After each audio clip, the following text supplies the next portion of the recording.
আমরা নিরপেক্ষ নই। আমরা মুক্তিযুদ্ধের পক্ষে। শুধু দর্শক শ্রোতা দৃষ্টিকোণ একাত্তরের পক্ষ থেকে আপনাদের স্বাগত জানাই। বন্ধুরা, আম, প্রতিদিন প্রতি ঘটনা ঘটে যায়, নানা ঘটনা, 14 মাসে তো একদম আমাদের অবস্থা খুবই, মানে আমরা যে কোন জায়গাটায় এসে দাঁড়িয়েছি, মনে হয় আজকে কি হলো, এখন কি হলো, কাল একটু পরে আবার আরেকটা কিছু ঘটে যাচ্ছে। নানা ঘটনা চলছে এবং সমস্ত দুর্ঘটনা। এই অবস্থার মধ্য দিয়েও আমরা কিন্তু আম, গত 14 মাসে পাহাড়ে একটা ভীষণ বিশৃঙ্খলা দেখতে পাচ্ছি, এবং পার্বত্য চট্টগ্রাম, গোটা পার্বত্য চট্টগ্রাম নিয়ে কেমন যেন একটা গোপনীয়তা, কেমন যেন, এবং সহিংসতা তো চলতেই সাইমultaneously। পাহাড়ের একটা, আমরা পাহাড়ের যে সব আদিবাসীরা থাকেন, পৃথিবীর সব দেশে যারা নাকি আদিবাসী, তাদের জন্য কিন্তু আলাদা করে সমস্ত তাদের যে সিকিউরিটি, তাদের যে সুরক্ষা, তাদের যে অধিকার, সেটাকে সেই দেশের সরকার একদম ভীষণভাবে নিশ্চিত করেন। কারণ তারা এমন একটা জনগোষ্ঠী যে তাদের, এই যে তারা আদিকাল থেকে এখানে বসবাস করে এসেছে, তাদের যে অধিকার বোধ, অধিকারের জায়গাটা প্রত্যেকটা দেশের, পৃথিবীর এটা নিশ্চিত করেন। কিন্তু আমাদের দেশে আসলে আদিবাসীদের নিয়ে হচ্ছেটা কি? তো আমরা নির্যাতিত পাহাড়িদের কণ্ঠস্বর কি শুনতে পাই? আমরা তো আসলে সন্ত্রাস চাই না, আমরা চাই শান্তি। পার্বত্য চট্টগ্রামে শান্তি চাই। এই মানে পুরো পাহাড়ের বিষয়টা নিয়েই মোটামুটি ভাবে আমাদের একটা ধারণা দেওয়ার জন্য আজকে আমাদের সাথে যুক্ত হয়েছে এই বিষয়টা যিনি জানেন খুব ভালো করে। আমরা ওদের সাথে, আমাদের আজকে প্রথম তিনি দৃষ্টিকোণ একাত্তরে যুক্ত হয়েছেন। তিনি হচ্ছেন সাংবাদিক, সিনিয়র সাংবাদিক মনজুরুল হক। মঞ্জু ভাই, আপনাকে দৃষ্টিকোণ একাত্তরের পক্ষ থেকে স্বাগত জানাই। মঞ্জু ভাই, ঠিক আছে। আমাদের আমার কাছে প্রায়ই একটা বিষয় অনেকে জানতে চায়, যারা পাহাড় সম্পর্কে অত কিছু জানে না, শুধু জানে যে পাহাড়ে গোলাগুলি হচ্ছে, সন্ত্রাসী কর্মকাণ্ড হচ্ছে। ওরা জানতে চায় আসলে পাহাড়ি সেটেলারদের মধ্যে, ওরা জানতে চায় সেটেলারটা কি। এই যে 1980 সালে যে সেটেলারদেরকে যে নিয়ে যাওয়া হলো পাহাড়ে, সেটেলার বাঙালি পাহাড়ি, এই বিষয়টাকে আপনি একটু বলতে পারবেন আমাদের দর্শকদের জন্য? ধন্যবাদ। এবং এখন বিরোধটা শুনুন, কোথায় আমরা পাহাড়িদের সাথে? জি। আমরা আমরা এখন যে ন্যারেটিভটা শুনছি সেটি হলো যে বাঙালিরাই দাবি করছে যে তারা হচ্ছে পাহাড়ে আদিবাসী। আহ, আদিবাসী বলতে যে কুকি, চীন, মারমা, তারপরে অন্যান্য যে জাতিগোষ্ঠী আছে, চাকমা, এরা না, বাঙালিরাই আদিবাসী। তো এই যে আদিবাসী নিয়ে, আদিবাসী শব্দটি নিয়ে বাংলাদেশে সব সরকারের আমলেই এক ধরনের টানাপোড়েন কিন্তু চলে। কখনো আদিবাসী বলা হয়, কখনো উপজাতি বলা হয়, কখনো ক্ষুদ্র নৃগোষ্ঠী বলা হয়। নি- এটা তো বলা হয়, কিন্তু আহ, সঠিকভাবে কিন্তু কেউ ইতিহাস ফলো করেন না। আমরা যদি ইতিহাসকে ফলো করি, বাঙালির ইতিহাস আমরা লিপিবদ্ধ যা পাই সেটি সমতলের ইতিহাস। হ্যাঁ, আমাদের 1000 বছর আগে চট্টগ্রামে বাঙালি ছিল, সেটা সমতলের বাঙালি, কিন্তু পাহাড়ে কোনো বাঙালি ছিল না। সত্যি কথা হচ্ছে এইটা, যে পাহাড় বসবাসযোগ্য ছিল না। আমাদের যে 1860 সালে ব্রিটিশ যখন এই তিনটি পার্বত্য জেলাকে আহ, পূর্ণাঙ্গ জেলা হিসাবে ঘোষণা করে, সেই সময়ে এখানে আহ, বাঙালি বসবাসের হার ছিল 10 থেকে 11%। তার আগে কি ছিল? তার আগে তো শূন্য ছিল। আমরা লিপিবদ্ধ ইতিহাসে যেটা পাই সেটা হচ্ছে চাকমাদেরটা পাই।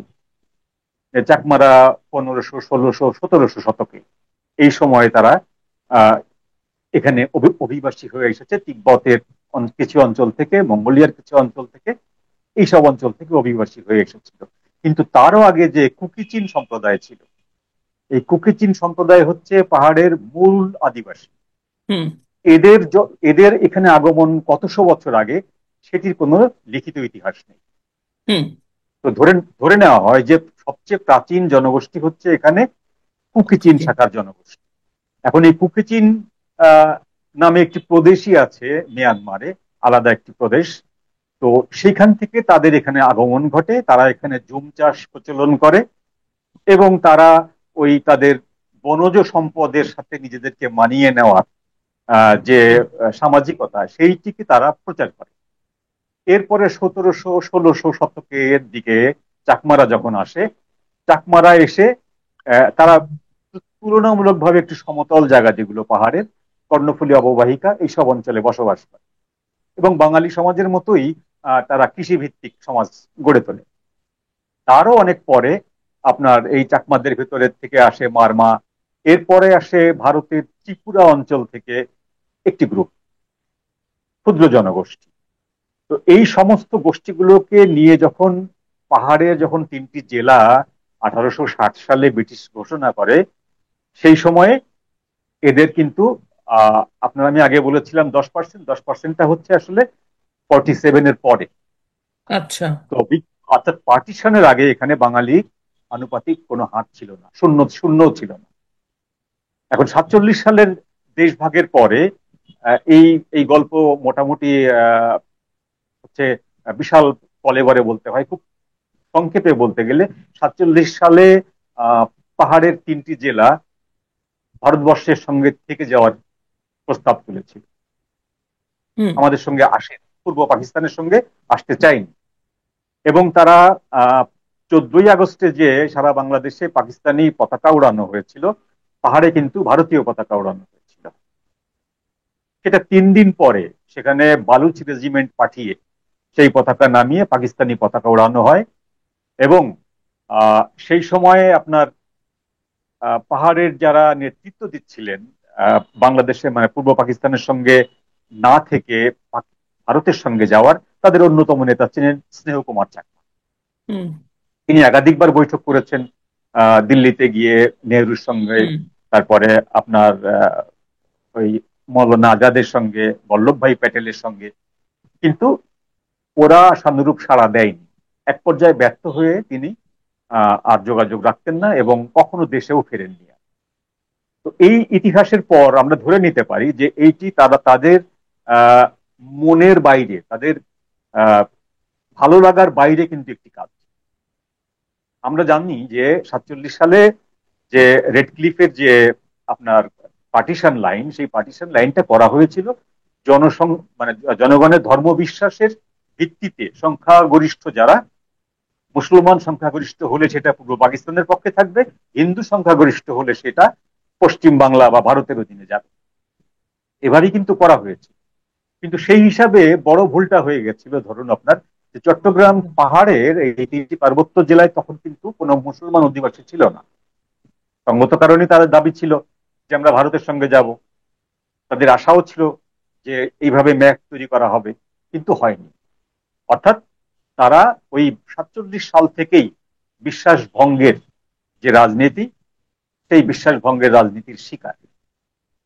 এরপরে 47 সালে আপনার ব্রিটিশ ভাগ হওয়ার পরে, পূর্ব পাকিস্তান গঠনের পরে, তখনও কিন্তু পাহাড়ে বাঙালি সেটেলাররা সেভাবে যায়নি।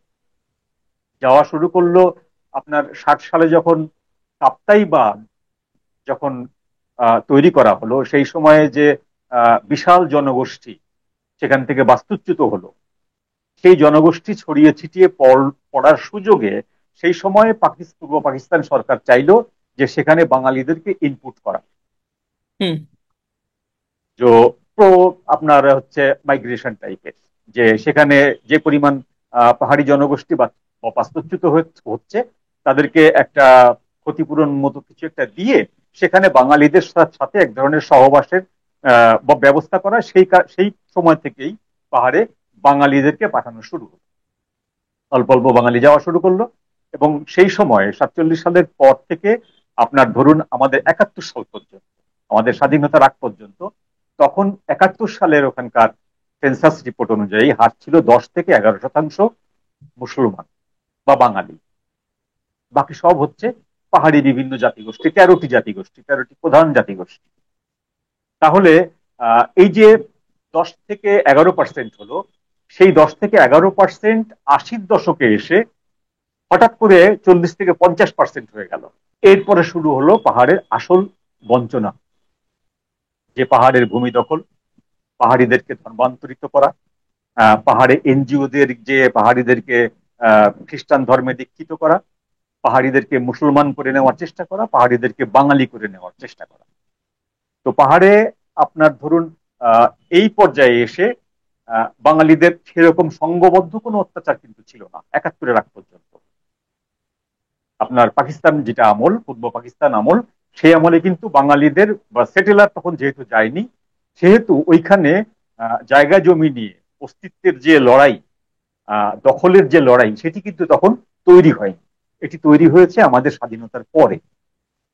বিশেষ করে বঙ্গবন্ধু শেখ মুজিবুর রহমান মারা যাওয়ার পরে বিচারপতি সায়েম সাহেব ওখানে হুম। 15,000 মিলিশিয়া বাহিনী পাঠিয়েছিলেন, আর্মি, নেভি, থেকে বিডিআর থেকে শুরু করে বিভিন্ন ধরনের মিলিশিয়া পাঠিয়ে ওই জায়গাটাতে এক ধরনের সার্চিং করেছিল। বঙ্গবন্ধু নিজেও করেছিলেন, যে পাহাড়ের একটা বিশাল সংখ্যক মানুষ মুক্তিযুদ্ধের বিরোধিতা করেছিল, সেই কারণে সেখানে রাজাকার সার্চিং বা আলবদর সার্চিং নামে একটি অপারেশন হয়েছিল। তো সেই সময় কিন্তু পাহাড়ে বেশ কিছু মানুষ মারা গিয়েছিল, ধরে নেওয়া হয় 200 থেকে 300 মতো মানুষ সেই সময় মারা গিয়েছিল, যাদেরকে বলা হতো যে তারা পাকিস্তানের সহায়তা করছে, হ্যাঁ, ওই রাজাকার যে ত্রিদিব চাকমা, রাজাকার ওদের রাজা, চাকমা রাজা। হ্যাঁ, ত্রিদিব চাকমা চাকমা রাজা তো পাকিস্তানের পক্ষে ছিলেন। পক্ষে এখন ছিলেন। চাকমা রাজার হয়ে যারা লড়াই করেছিল মুক্তিযুদ্ধের বিরুদ্ধে, তাদেরকে ওই সময় খুঁজে খুঁজে খুঁজে খুঁজে মারা হয়েছিল। সেইটি হচ্ছে একটি হত্যাকাণ্ড।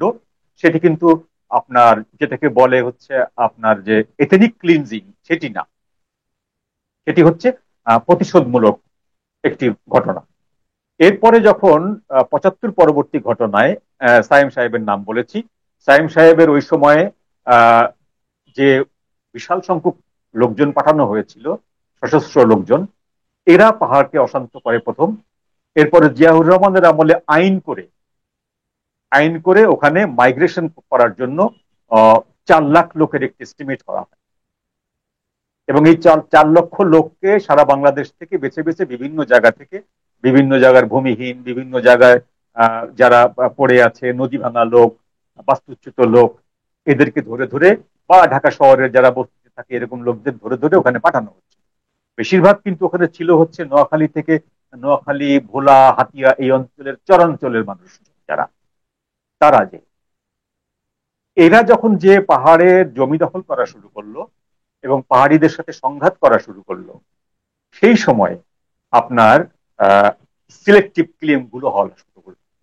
এই সেটেলারদেরকে রক্ষা করার জন্য, সেটেলার বাঙালি তথা মুসলমান, এদেরকে রক্ষা করার জন্য তখন বাংলাদেশের বিভিন্ন সশস্ত্র বাহিনী সেখানে মোতায়েন মানে হওয়া শুরু হলো। এই যে এই যে বারবার দফায় দফায় যে বাঙালিদেরকে পাঠানো হলো পাহাড়ে, বিশেষ করে জিয়া, যে 4 লাখ লোককে পাঠানো হলো, এই মানুষগুলাই বেসিক্যালি যারা সমতল থেকে গেছে পাহাড়ে, তাদেরকে সেটেলার বলা হয়। তাদেরকে সেটেলার বলা হয়। আচ্ছা। হ্যাঁ, এদের একটা ব্যাপার আছে। এই সেটেলাররা কিন্তু দরিদ্র দরিদ্র। দরিদ্র তো একজন দরিদ্র সেটেলার যে একজন পাহাড়ি চাকমার, আহ ধরুন তার 20 বিঘা জমি আছে বা 50 বিঘা জমি আছে, তাকে যে হটিয়ে দখল করবে, ব্যাপারটা কিন্তু এরকম সহজ ছিল না।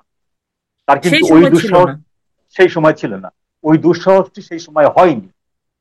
তো এরপরে যখন দেখা গেল যে সেটেলাররা সেখানে থিতু হতে পারছে না, সেটেলাররা যে ওখানে যে সংখ্যাগরিষ্ঠ হবে, সংখ্যাগরিষ্ঠ হয়ে পাহাড়ি লোকদেরকে যে সংখ্যালঘু করে দেবে, সেইটি সে সময় কিন্তু হচ্ছে না। এই ঘটনাটি হওয়া শুরু হয় জিয়াউর রহমানের আমল থেকে। পরিকল্পিতভাবে সেখানে সেটেলারদেরকে হেল্প করার জন্য অন্যান্য মধ্যবিত্ত বাঙালি যারা, তাদেরকে ওখানে পাঠানো হয়। তারা যে ওখানে জমি কেনে, তারা যে ওখানে বাড়ি কেনে, এবং বাড়ি কেনা, জমি কেনা, এই বিষয়গুলোকে সহজ করে ফেলার ফলে যেটা হয়, আগে কিন্তু এই সিস্টেমটি ছিল না। চাকমা রাজার আমলে আহ, পাহাড়ি জনগোষ্ঠী ছাড়া পাহাড়ের কোনো জমি কিন্তু অন্য বাইরের সমতলের কেউ কিনতে পারতো না। কিনতে পারতো না। এটা ব্রিটিশ ব্রিটিশ আমলে সিস্টেম করা ছিল এরকম, হিল ট্যাক্স অ্যাক্ট হিসাবে। তো সেইটাকে জিয়াউর রহমানের আমলে এটাকে লঘু করে দেওয়া হয়, যে বাংলাদেশের যে কোনো অঞ্চলের সম্পত্তি যে কোনো লোক কিনতে পারবে। ইনফ্যাক্ট কোনো চাকমা, কোনো মুরং বা কোনো বব বা কোনো বম কিন্তু ঢাকায় এসে বা ময়মনসিংহে এসে বা রংপুরে এসে জমি কিনতে পারবে না, আমরা এখন জানি। কিন্তু সেই সময়ে কিন্তু এটা পেরেছিল। তো যখন এই ভূমিহীন বা দরিদ্র সেটেলারদের সঙ্গে মধ্যবিত্ত বাঙালি সেটেলার যোগদান করে, তখন কিন্তু ওরা ওখানে শক্তিশালী হয়ে ওঠে এবং ওদেরকে আরো শক্তি দেওয়ার জন্য স্থায়ীভাবে সেখানে আমাদের সামরিক বাহিনী, আমাদের বিভিন্ন সশস্ত্র বাহিনী সেখানে মোতায়েন করা হয়। এই বাহিনীগুলো মোতায়েনের পরে এদের শক্তিতে বলীয়ান হয়ে ওখানকার সেটেলাররা পাহাড়িদের উপরে ধীরে ধীরে ধীরে ধীরে এই টর্চারিং এর মাত্রাটা বাড়িয়ে দেয়, এনার্কির মাত্রাটা বাড়িয়ে দেয়। যত বেশি এনার্কিটা বাড়ে, গন্ডগোলটা বাড়ে, তত বেশি আমাদের বাহিনীগুলো পাহাড়িদের উপরে চড়াও হয় এবং তত বেশি পাহাড়িরা বঞ্চিত হতে শুরু করে এবং বিক্ষুব্ধ হতে শুরু করে। তো এই তালিকাটি অনেক লম্বা। যদি আমি আপনি ধরুন যে 85-86 সাল থেকে আপনার ধরি, তাহলে আহ, খুব বড় বড় 13 থেকে 14টি গণহত্যা ওখানে সংঘটিত হয়েছে। মাস কিলিং। হুম। আমরা মাস কিলিংটা কখন বলি? যখন একাধিক মানুষ মারা যায়, শতাধিক মানুষ মারা যায়। তো এই বর্ণনাগুলো অনেক ব্যপ্ত। অ্যামনেস্টির মতে বা বিভিন্ন এরকম আন্তর্জাতিক মানবাধিকার সংস্থার মতে যে ওখানে এক একটি গণহত্যা হয়েছে, সেই গণহত্যার ফলে যেটা ঘটেছে যে ধরুন 100, 150, 200, 300 পরিমাণে পাহাড়ি মারা গেছে। শুধু তাই না, ঠিক তার ডবল প্রায় তারা ভূমিচ্যুত হয়েছে, দেশচ্যুত হয়েছে, পালিয়ে গেছে ভারতে, ত্রিপুরায় পালিয়ে গেছে, মিজোরামে পালিয়ে গেছে, নাগাল্যান্ডে পালিয়ে গেছে, মণিপুরে পালিয়ে গেছে। তো এইসব জায়গায় পালিয়ে যাওয়ার ফলে যখন আবার পরিস্থিতি একটু শান্ত হয়েছে, তখন তারা আবার ফিরে এসেছে, অর্ধেক ফিরেছে, অর্ধেক ফেরেনি। তো যদি আপনি এই রেশিওটা করেন যে 1986 সাল থেকে 2013 সাল পর্যন্ত, 2014 সাল পর্যন্ত সর্বশেষ নানিয়াচর হত্যাকাণ্ড যেটি আওয়ামী লীগের আমলে, বা এর আগে লাদাং হত্যাকাণ্ড, এই হত্যাকাণ্ডগুলোর পরে যে লোক, যে পরিমাণ আপনার সর্বশেষ ধরুন আপনার যে আমি যদি বলি যে পানছড়ি হত্যাকাণ্ড, 7 নম্বর মাটিরাঙ্গা হত্যাকাণ্ড, কুমিনকাটিলা তাইদং হত্যাকাণ্ড, বাঘাইছড়ি হত্যাকাণ্ড, লংগদু হত্যাকাণ্ড এবং সর্বশেষটি হচ্ছে বড় ধরনের হত্যাকাণ্ড হচ্ছে লোগাং হত্যাকাণ্ডের পরে নানিয়াচ্চর। এই নানিয়াচ্চর গণহত্যা হচ্ছে আপনার 13 সালে। এরপর এই হত্যাকাণ্ডগুলোর মধ্যে ধরুন গড়ে যদি আমি হিসাব করি, এক একটি হত্যাকাণ্ডে 200 থেকে 300 লোক মারা যায়, 400 থেকে 500 লোক দেশ দেশ ছেড়ে পালিয়ে যায়। যখন ফিরে আসে আবার 200 থেকে 300 ফিরে আসে, 200 থেকে 300 ফেরে না। তো এরকম যদি আপনি এই এই জিনিসটাকে যদি আপনি 13 দিয়ে 15 দিয়ে গুণ করেন, তাহলে দেখা যাবে যে ওই 1985-86 সাল থেকে এই 2013 বা 2015 সাল পর্যন্ত কয়েক লক্ষ পাহাড়ি বাংলাদেশ থেকে ভারতে পালিয়ে যেয়ে সেখান থেকে আর ফেরেনি, সেখানে শরণার্থী হয়ে সেখানে ওদের সাথে মিশে গেছে। তাহলে ওই যে সংখ্যাটা কমলো, সেই সংখ্যাটা কিন্তু এখান থেকে পূরণ করলো আবার বাংলাদেশের সমতল থেকে আদিবাসীরা ওখানে গিয়ে। ফলে এখন যেটা হচ্ছে যে এখনকার যে হার, সেই হারটি হচ্ছে বাঙালি বা মুসলমান ওই অঞ্চলের অধিবাসী সংখ্যা প্রায় 50 থেকে 55 ভাগ, আর বাকি 45 থেকে 40 থেকে 45 ভাগ হচ্ছে 3টি পাহাড়ি। অর্থাৎ তার এখন মানে আমরা ওরা এখন ধীরে ধীরে কমছে। সংখ্যাগুরু, ওরা এখন তার মানে সংখ্যাগুরু, বাঙালি সেটেলাররাই বা বাঙালি যারা যাচ্ছে ওখানে তারাই আসলে সংখ্যায় বেশি হয়ে গেছে সংখ্যায় আদিবাসীদের বেশি হয়ে থেকে। গেছে। আহ, এখন ধরুন আগে যেটি বলছিলাম আমি যে সেটেলাররা দখল করেনি, কিন্তু পরে যে অবস্থাপন্ন বাঙালিরা গেল, তারা যে সেখানে হোটেল করলো, রিসোর্ট করলো, মসজিদ করলো, মাদ্রাসা করলো, বড় বড় বিল্ডিং কিনে করলো করলো বিভিন্ন জায়গায় কিনে, ফলত যে বাঙালিদের যে ওখানে আধিপত্যটা, সেইটি কিন্তু স্টাবলিশড হয়ে গেল। আহ, আচ্ছা, তাহলে মোটামুটি ভাবে আমাদের একটা ক্লিয়ার হলো যে আসলে যেটা হচ্ছে যে কিভাবে সেটেলাররা বা বাঙালি সমতলের বা বাঙালিরা বা মানুষরা কিভাবে যে পার্বত্য চট্টগ্রামে নিজেদের জায়গা করে নিল এবং কিভাবে প্রথমে গেল অবস্থায় কম অসম্পন্ন যারা তারা, তারপরে তাদেরকে আবার করার জন্য উম অনেকটা লাঠিয়ালের মতো করে মধ্যবিত্ত উচ্চবিত্ত বাঙালিরা গেল, তারপরে সেনাবাহিনী গিয়ে প্রোটেকশন দিল, বাট ধীরে ধীরে ডিপ্রাইভ হতে থাকলো আদিবাসী যারা যাদের জায়গা তারা, এবং তারা তারা তারা সংখ্যায় এখনকার হিসাবে কম, 40 থেকে 45% হলে সংখ্যা বেশি হয়ে গেছে সমতলের অন্যান্য বাঙালিরা, সমতলের মানুষেরা। বাঙালিরা। হ্যাঁ, বাঙালিরা। এই গেল একটা। আসলে তো সত্যি কথা বলতে মঞ্জু ভাই, পাহাড়ের একটা নিজস্ব ঐতিহ্য আছে, তাদের একটা কালচার আছে, তাদের একটা সংস্কৃতি আছে, তাদের আম, তারা যে ফুডটা তৈরি করে, খাবার বানায়, তৈরি করে, উৎপাদন করে, সেটার একটা প্রক্রিয়া আছে, সেটার সাথে আমাদের মেলে না। আপনি যদি, আমি কানাডার কথা জানি, আমাদের এখানে যারা ফার্স্ট নেশন আদিবাসী যদি আমরা বলি, ওদের কিন্তু রিজার্ভ ল্যান্ড বলে। মাইলের পর মাইল ওদের রিজার্ভ ল্যান্ড। আপনি দেখবেন একজন আদিবাসীর বাড়ি মাইলের পর মাইল। হ্যাঁ, আমাদের বাংলাদেশ তো আর অত বড় নয়, আমি বলছি আর কি। ওদের রিজার্ভ ল্যান্ডে কিন্তু আপনি যে বাসা বানাতে পারবেন না, ইম্পসিবল। তো কিছু নিয়ম থাকে, সামাজিক কিছু নিয়ম নীতি থাকে। মানে আমরা যখন সেই সামাজিক সবকিছুকে সবভাবে ব্যাখ্যা করা যায় না, সামাজিক নিয়ম নীতিগুলাকে মানতে হয়, তাহলেই সমাজটা ব্যালেন্স থাকে। এই জায়গাটায় পাহাড়ের বিষয়টাতে এই ব্যালেন্সটা আমাদের নষ্ট হয়ে গেছে। দিনের পর দিন আমরা চর্চা করেই এটাকে নষ্ট করেছি, এবং রাজনৈতিক দলগুলা, ক্ষমতাসীন মানুষ এবং এনজিওস সবাই এটার সাথে যুক্ত ছিল। সমাজের সুশীল, মধ্যবিত্ত, রাজনৈতিক ব্যক্তি, এভরিবডি, প্রত্যেকে প্রত্যেকে। আমরা এটার সাথে যুক্ত ছিলাম এই ব্যালেন্সটাকে নষ্ট করতে। এখন একটা প্রশ্ন আমরা তখন কিন্তু খুব শুনেছিলাম, 1997, 1997 সালে একটা পার্বত্য চট্টগ্রাম শান্তি চুক্তি হয়েছিল। হ্যাঁ, শেখ হাসিনা যখন, সন্তু লারমা মনে আছে তো আপনার, আপনি তো জানেনই।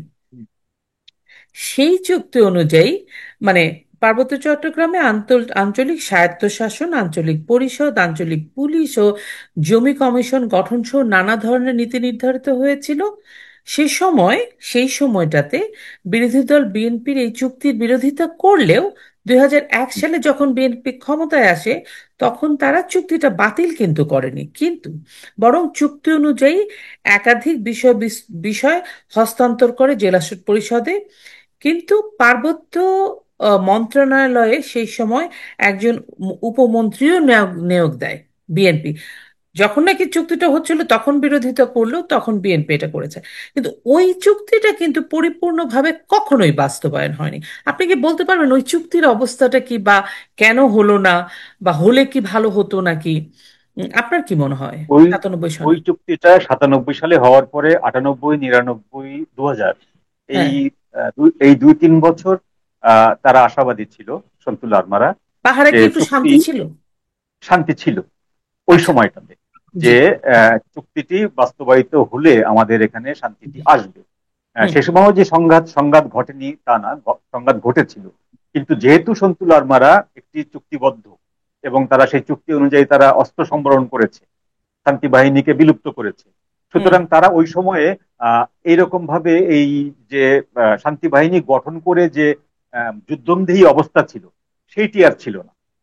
কিন্তু জি। পরবর্তীতে দেখা গেল যে বিএনপি সরকার, আওয়ামী লীগ সরকার, কোন সরকারের আমলেই আর ওই চুক্তিগুলোকে সম্পূর্ণভাবে অনুসরণ করা হয়নি। পার্বত্য কমিশন গঠন হয়েছে, সে পার্বত্য কমিশন কাজ করেনি।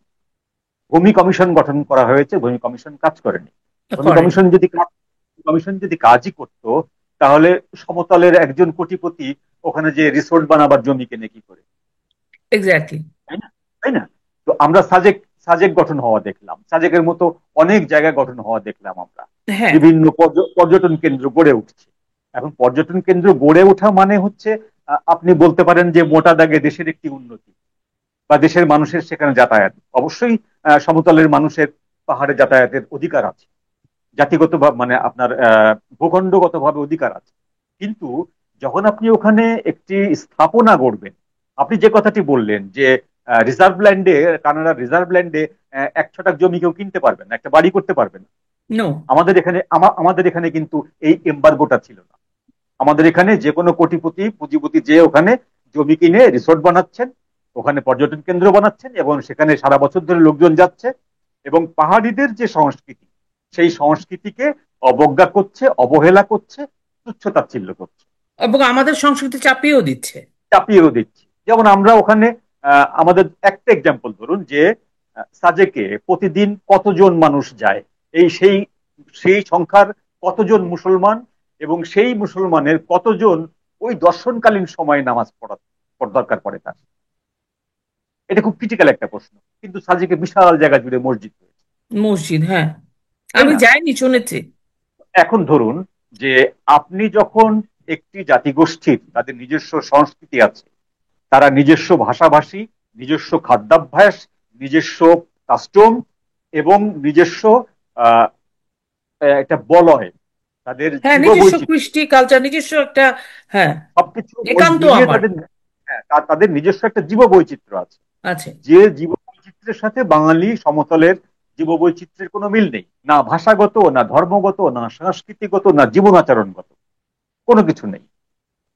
তারপরে যখন আপনি সেখানে যে এই যে খবরদারিটা করবেন, আপনার আপনি রাষ্ট্রের সংখ্যাগুরু হিসাবে যে খবরদারিটা করবেন, সেই খবরদারির ফলে যেটা ঘটলো যে সন্তুল লারমারা হতাশ হয়ে মাঝে মাঝে সেই সময় বিবৃতিও দিয়েছেন যে দিয়েছে, আমাদেরকে প্রয়োজন হলে আবার আমাদেরকে অস্ত্র তুলে নিতে অস্ত্র হতে পারে, তুলে নিতে হবে। তাই না? এরপরে সেখানে বামপন্থী বা এনজিওদের এরকম বিশ্বের বিভিন্ন জায়গা থেকে ফান্ডের নিয়ে আরেকটি দল গঠন হলো, যে দলটি সন্তুল লারমাদের যে জনসংহতি সমিতির সাথে বিরোধ বাঁধলো। তখন এই দুই দলের ভিতরে এক ধরনের কনফ্রন্টেশন শুরু হলো, যে কনফ্রন্টেশনটা সমতলের বাঙালিদেরকে সাহায্য করলো, যে ওরা ওরা মারামারি করে খুনোখুনি করে যদি 10 জন মারা যায়, সেখানে সমতলের যে সেটেলার তারা যদি ওই দুই গ্রুপেরই 10 জনকে মারে, দোষটা চাপিয়ে দেওয়া যাচ্ছে ওদের উপরে। ওরা কিন্তু নিজেদের ভিতরেও মারামারি করছে, ওরা একটা গ্রুপ আর একটা গ্রুপের সাথে মারামারি করছে, কিন্তু করছে। সমস্যাটা হয়ে গেছে যে ওই মারামারিটার যে সুযোগটা, সেই সুযোগে ওই দুই গ্রুপকেই সেটেলাররা আবার হামলা করে মেরে ওই দুই গ্রুপের কোনো একটি গ্রুপের উপরে চাপিয়ে দেওয়ার সুযোগ পাচ্ছে, যে নিজেরা নিজেরা করেছে। এই ঘটনাটি ঘটেছে 2000 সালের পরে, 2000 সালের পরে এসে এই ঘটনাটি ব্যাপকভাবে ঘটেছে এবং এখনো ঘটে চলেছে। তো আজকে আমাদের এখানে যে এনজিও কালচার, আমাদের সমাজে এনজিও কালচার, এবং এই এনজিও কালচারের সাথে আমাদের চিরায়ত যে বাঙালি, বাঙালি এখন তো আহ, আদমজি নেই, বাওয়ানি নেই, এখন বাঙালিরাই হচ্ছে শত শত কোটি টাকার মালিক, বাঙালি পুঁজি, বাঙালি পুঁজিবাদীরা এবং এনজিওবাদীরা এবং এই সমতলের যে এই মধ্যবিত্তের ভেতরকার যে টাউট শ্রেণীর অংশ, এরা পুরো পাহাড়টাকে গ্রাস করতে চায়, পুরো পাহাড়টাকে এরা গ্রাস করবে। পাহাড়ের এরা বিভিন্ন রিসোর্ট বানাবে, পাহাড়ে বিভিন্ন প্রকল্প বানাবে, সেই প্রকল্পগুলো থেকে তারা মুনাফা লুটবে এবং পাহাড়িদেরকে সেখানে সস্তায় শ্রম দিতে বাধ্য করাবে। এই হচ্ছে আপনার ইকোসিস্টেমটাকে ধ্বংস করার একটা প্ল্যান এদের প্ল্যান, বাঙালিদের। মানে মাস্টার এখন প্ল্যান আর কি একটা। মাস্টার প্ল্যান, এই মাস্টার প্ল্যানে বাতাস দেয় হচ্ছে আপনার কিছু বহিঃশক্তি, জি, সরি। কিছু বহিঃশক্তি এই মাস্টার প্ল্যানের ভেতরে বাতাস দেয়। হ্যাঁ, যারা এনজিও গুলোতে ফান্ডও করে।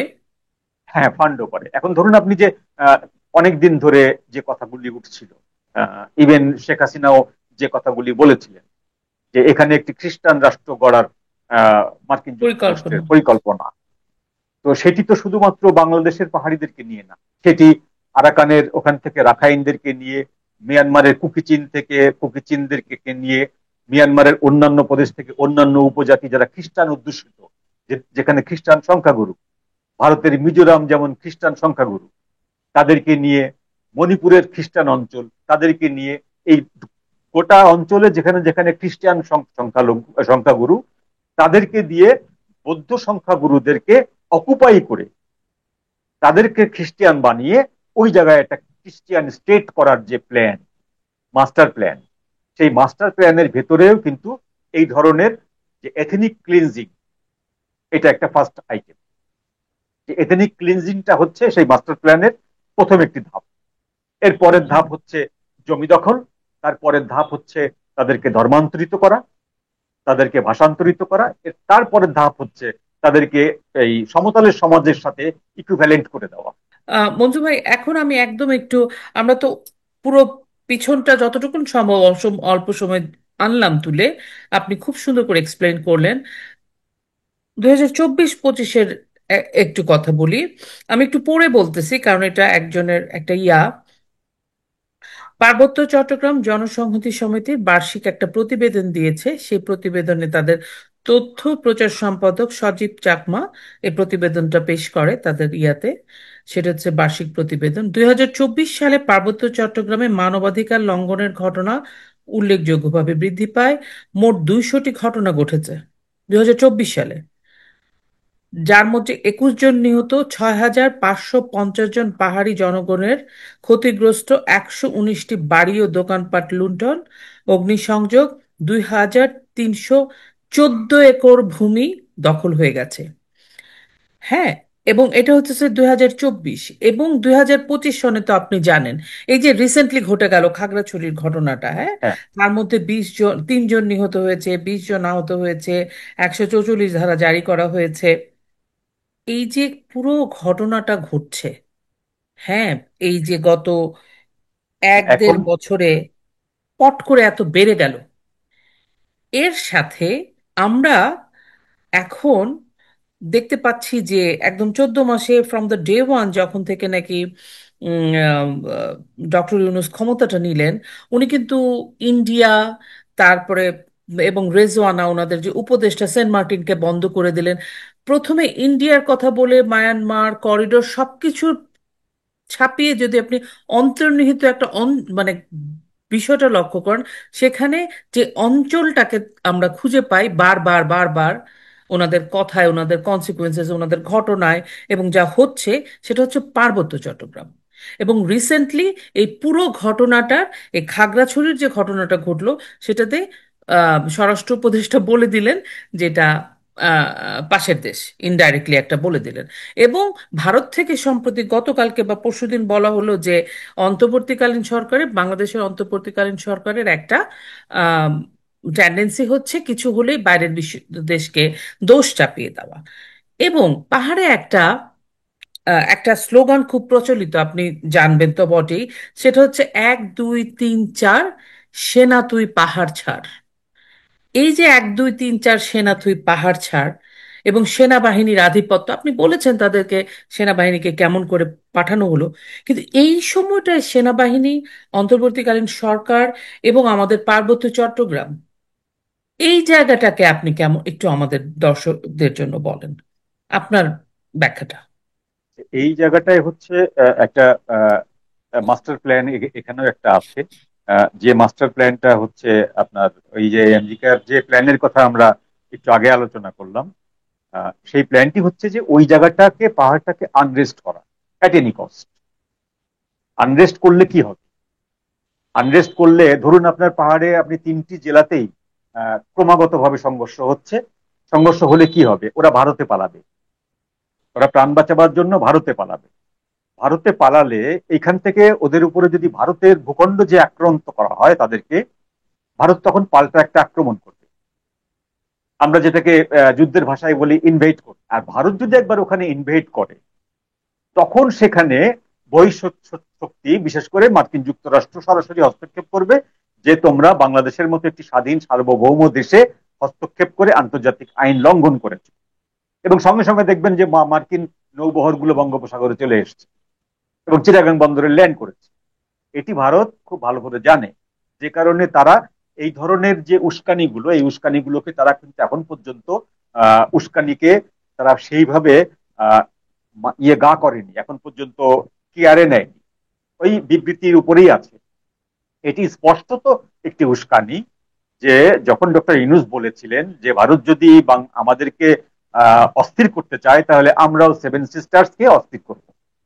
তো সেভেন সিস্টার্স কে অস্থির করতে পারার এলিমেন্টস তার হাতে আছে, জেনেই কিন্তু কথাটি তিনি বলেছিলেন। অর্থাৎ তিনি ইচ্ছা করলে, বাংলাদেশের মানুষ বা বাংলাদেশের সরকার ইচ্ছা করলে সেভেন সিস্টার্সকে আপনার আনরেস্ট করতে পারে। কিভাবে পারে? ওই যেটা বললাম, যে আমি আমার ভূখণ্ডে নিজের বউকে মেরে আমি ঝিকে শিক্ষা দেব। ব্যাপারটা এরকম, যে আমি আমার পাহাড়ি জনগণের উপরে আনরেস্ট করব, তাদের উপরে ভায়োলেন্স করব, তারা এখান থেকে দেশ ছাড়বে, দেশ ছাড়ার পরে আমাদের জনগণ উপরে ওখান থেকে আক্রমণ করবে, আমরা এখান থেকে পাল্টা আক্রমণ করব। একটি দুই দেশের একটি সংঘাত তৈরি হবে। সংঘাত তৈরি হলে সেখানে তখন আর একটি বাইরের শক্তি আসবে, পরাশক্তি। সেই পরাশক্তি ওই যে সেভেন সিস্টার্স এর লোকজন, যারা ভারত সরকারের, ভারতের কেন্দ্রীয় সরকারের প্রতি বিরূপ, যারা মনে করে তারা এখানে অন্যান্য প্রদেশের তুলনায় বঞ্চিত, তাদের যে ভারত বিরোধী সেন্টিমেন্টটা, সেই সেন্টিমেন্টকে কাজে লাগিয়ে এই সেভেন সিস্টার্স এর ভেতরে এক ধরনের আনরেস্ট তৈরি করা, সেটি এইভাবেই কিন্তু সম্ভব। এই জন্য দেখবেন যে সমতলে যে পরিমাণ টর্চারিং হয়েছে 5ই আগস্টের পরে, তার থেকে বেশি টর্চারিংটা হয়েছে, যেটি আপনি একটু আগে পড়লেন, যে বর্ণনাটি দিলেন, পাহাড়ে। এটি তো পাহাড়ে। হওয়ার কারণ নেই, কারণ পাহাড়ে তো ওরা আওয়ামী লীগ করে না, তাই না? সমতলে যে মানুষকে নির্যাতন করা হচ্ছে তার একটা লজিক দেওয়া হচ্ছে যে এরা আওয়ামী দোসর, আওয়ামী লীগের স্বৈরাচার ফ্যাসিস্টের সুবিধাভোগী, দোষ। ফ্যাসিস্টের দোসর, ফ্যাসিস্টের আমলে সুবিধাভোগী, এবং ফ্যাসিস্টের যে বেআইনি কাজ করবার তা এদের দ্বারা হয়েছে। এইরকম একটি আপনার অভিযোগ এদের উপরে আপনি খাড়া করতে পারছেন, কিন্তু পাহাড়ের উপরে তো আপনি এটি খাড়া করতে পারবেন না। তারপরেও ওই অতগুলো যে আপনি পড়লেন, যে অতগুলো আক্রমণের ঘটনা ঘটার তো কোনো ঘটনার কারণ নেই ওখানে। এর পেছনে একটি কারণ, সেটি হচ্ছে পরিকল্পিতভাবে ওখানে আনরেস্ট তৈরি করা, ওখানে একটা ফ্যাটাল সিচুয়েশন তৈরি করা। আপনি আপনি যেমন ধরুন, এই যে আরাকান আর্মিরা বাংলাদেশের ভূখণ্ডে এসে আমাদের বিজিবির কে সাথে নিয়ে বিড়ি সিগারেট খাচ্ছে, মদ্যপান করছে, নাচছে, হ্যাঁ, গাইছে, সেটাই বলতে চাচ্ছিলাম। সন্ধ্যাবেলা চলে যাচ্ছে, সম্ভব কি করে এটা? একটি দেশের যুদ্ধরত একটি অবৈধ বাহিনী, মিয়ানমার সরকারের বিবেচনায় আরাকান আর্মি একটি অবৈধ বাহিনী, আর আরাকান আর্মি একটি, তাদের বিবেচনায় তারা একটি বিপ্লবী বাহিনী। সেই বাহিনী কি করে একটি স্বাধীন সার্বভৌম দেশের ভেতরে এসে সারা দিন থেকে আনন্দ ফুর্তি করে চলে যায়, এবং চলে যান। আইন শৃঙ্খলা রক্ষাকারী বাহিনীর একটি অংশের সহায়তায়? এর থেকে স্পষ্ট যে এই জায়গাটাতে ইচ্ছা করে, পাহাড়কে কেন্দ্র করে, আরাকানকে কেন্দ্র করে, কুকিচিনকে কেন্দ্র করে, মিয়ানমারের এই অংশ, ভারতের মিজোরাম, ত্রিপুরা, মণিপুর এর অংশ, এবং আমাদের পার্বত্য চট্টগ্রামের যে তিনটি জেলা, এই গোটা অংশটাকে, যেটাকে আপনার ড্রাগ লর্ডরা বলে গোল্ডেন ক্রিসেন্ট, গোল্ডেন ট্রায়াঙ্গল একটা বলে আফগানিস্তানের ওখানে, এটাকে বলে গোল্ডেন ক্রিসেন্ট। অর্থাৎ এই জায়গাগুলো হচ্ছে মাদকের আখড়া, হেরোইনের আখড়া। সেই মাদকের ব্যবসার সাথে এই জিনিসটা একটা লিঙ্ক আপ আছে। সবকিছু মিলিয়ে এই জিনিসটা খুব সহজে সমাধানযোগ্য না। আর সরকার যেখানে স্বয়ং এটি সমাধান করতে চান না, সুতরাং পাহাড়ে খুব এই মুহূর্তে শান্তি ফিরবে এরকম কোনো আশাবাদ করার কোনো সুযোগ নেই। অনেক ধন্যবাদ মঞ্জু ভাই, আপনি যতটুকুন আমাদের অল্প সময় আপনি অনেক সুন্দর করে প্রত্যেকটা প্রেক্ষাপট বললেন। আমি শুধু শেষ হয়ে যাওয়ার আগে একটা যে বিষয়ে ছোট্ট করে জানতে চাই, যেটা আপনার কি মনে হয়, এই যে মনে করেন ভারত, মায়ানমার, এদিকে চীন, এদের একটা ইন্টারেস্ট, ওনাদের ইন্টারেস্ট আছে, ওনারা তো চাইবেই যে পার্বত্য চট্টগ্রামে বাংলাদেশের শান্তি রক্ষা থাকুক এবং প্রতিরক্ষাটাও থাকুক। বাট এদিকে আমাদের যে অন্তর্বর্তীকালীন সরকার মনে হচ্ছে যেচে পড়ে একটা আন্ডার সিচুয়েশন তৈরি করছে, কারণ তাদের ব্যাকআপ হিসেবে বিশাল বড় শক্তি আছে, সেটা মার্কিন যুক্তরাষ্ট্র। এই অবস্থায় এই যে একটা জনগোষ্ঠী, পাহাড়ি মানুষ যারা আদিবাসী, তাদের জীবন এবং আমাদের সার্বভৌমত্ব ভীষণভাবে একটা রিস্কের মধ্যে, আপনার কি মনে হয় আমরা এখান থেকে একটা খুব ভালোভাবে আহ মানে পজিটিভ সমাধান কি খুব রিসেন্ট আগামী সময়টাতে পাবো বলে মনে হয়, যেটা আমাদের বাংলাদেশিদের পক্ষে এটা শেষ হবে কিভাবে? এটা আপনার কি মনে হয়? এটা আমার যেটা মনে হয় সেটা হলো যে কোনো নাকি যুদ্ধ নির্বাচিত হবে? না, কোনো নির্বাচিত সরকার ছাড়া জি। আহ, এই জিনিসের গ্রহণযোগ্য বা ফ্রুটফুল কোনো সমাধান হবে না। দুটো স্লোগান খুবই ক্ষতিকর। একটি হচ্ছে যে পাহাড় থেকে সেনাবাহিনী সম্পূর্ণ প্রত্যাহার করো, আমরা স্বাধীনতা ডিক্লেয়ার করে দেবো। এই স্লোগানটিও উঠেছে, পাহাড়ের থেকে উঠেছে। আবার হ্যাঁ। এপার থেকে উঠেছে যে পাহাড়ে সেনাবাহিনীর ক্যান্টনমেন্টের পার্মানেন্ট ক্যান্টনমেন্ট করা হোক, এবং সেনা সদস্য বাড়িয়ে সেখানে প্রত্যেকটি জেলায় জেলায় সেনা ছাউনি করা হোক। অর্থাৎ দুই পক্ষই কিন্তু অ্যাগ্রেসিভ মুডে কথা বলছে। আপনি যদি ওখানে সেনা বাড়িয়ে প্রত্যেকটি গ্রামে গ্রামে আপনি সেনাবাহিনী মোতায়েন করে দেন, প্রত্যেকটি জেলায় জেলায়, তাহলে ব্যাপারটা কেমন দাঁড়াবে? এটি অকুপাইড স্টেট মনে হবে আপনার কাছে। এবং পুরো। অকুপাইড স্টেট হলে সেখানকার নাগরিকদের কি কর্তব্য থাকে? প্রধানত রুখে দাঁড়ানো, না পারলে দেশ ছাড়া। দেশ ছাড়লে কোথায় যাবে? ভারতে যাবে। ভারত। ভারত ভারত কেন আর। আশ্রয় দেবে? ভারত কেন আশ্রয় দেবে? সুতরাং ভারত তার চাপ বাড়াবে বাংলাদেশের উপরে, যে তোমার ওখান থেকে যেন একজন পাহাড়ি আমাদের এখানে না আসে। সুতরাং এই সরকারের পক্ষে এইটা সমাধান করা সম্ভব না। বরং এই সরকার এই সিচুয়েশনটাকে ইউজ করে একটা বার্গেনিং একটা টুলস হিসেবে ব্যবহার করতে চাচ্ছে। যদি কখনো এখানে নির্বাচিত সরকার আসে এবং তাদের সদিচ্ছা থাকে, তাহলে পাহাড়ে তাদের নিজস্ব অস্তিত্ব, নিজস্ব সংস্কৃতি নিয়ে তারা বসবাস করবে বাঙালিদের সাথে কাঁধে কাঁধ মিলিয়ে। এই সহাবস্থানটি কিন্তু করা সম্ভব, এটা অসম্ভব কিছু, এটি করা সম্ভব। তবে সেটি একটি নির্বাচিত সরকার সরকার পারে, এইরকম কোন ইন্টারিম গভর্নমেন্ট পারবে না। আহ, উম, আহ, হ্যাঁ, আমি যেটা বুঝতে পারলাম আপনার কথা থেকে যে বেসিক্যালি যেহেতু এই গভর্নমেন্টের কোনো পাবলিকের কোনো ম্যান্ডেট নাই, সে নির্বাচিত না, অনির্বাচিত অন্তর্বর্তীকালীন সরকার, এবং তারা গত 14 মাসে যা দেখাচ্ছে যে আমরা যা ইচ্ছা তাই করতে পারি, বিকজ আমাদের কোনো দায়বদ্ধতা নাই, না আছে পাবলিকের কাছে দায়বদ্ধতা, না আছে রাষ্ট্রের কাছে দায়বদ্ধতা, তারা কোনো কিছুই মানতে চায় না, তারা সংবিধানও মানে না, সো তারা যা ইচ্ছা তাই করতে পারে। সো এই মুহূর্তে আমাদের এই জটিল সমস্যাগুলোর থেকে সমাধানের বা উত্তরণের একটাই পথ, সেটা হচ্ছে একটা নির্বাচন, তাই তো? আহ অবশ্যই। মঞ্জু ভাই, অনেক ধন্যবাদ, আপনি আমাদের শোতে প্রথম দিন এসেছেন এবং আপনি তো সবসময় অনেক সুন্দর করে কথা বলেন, আমরাই আপনাকে দেরি করে ডাকলাম। এরকমই আরো মানে বিষয়ভিত্তিক কথা আলোচনা আপনার সাথে করব খুব দ্রুতই, হয়তো আরেকটি বিষয় নিয়ে আমার মাথায় আছে, সেটা নিয়ে আপনার সাথে কথা বলে আমরা আবার আলোচনায় আসবো। আপনি সুস্থ থাকবেন, সাবধানে থাকবেন, ভালো থাকবেন। আপনারা ভালো থাকবেন, শুভরাত্রি আপনাদের শুধু সবাইকে। দর্শক শ্রোতা, আশা করি আমাদের আজকের আলোচনা আপনাদের ভালো লাগবে। আপনারা ভালো থাকবেন, সুস্থ থাকবেন, প্রতিবেশীর দিকে খেয়াল রাখবেন। আদিবাসী, বাঙালি, পাহাড়ি, সবাই আমরা বাঙালি, বাংলাদেশের মানুষ। জয় বাংলা, জয় বঙ্গবন্ধু।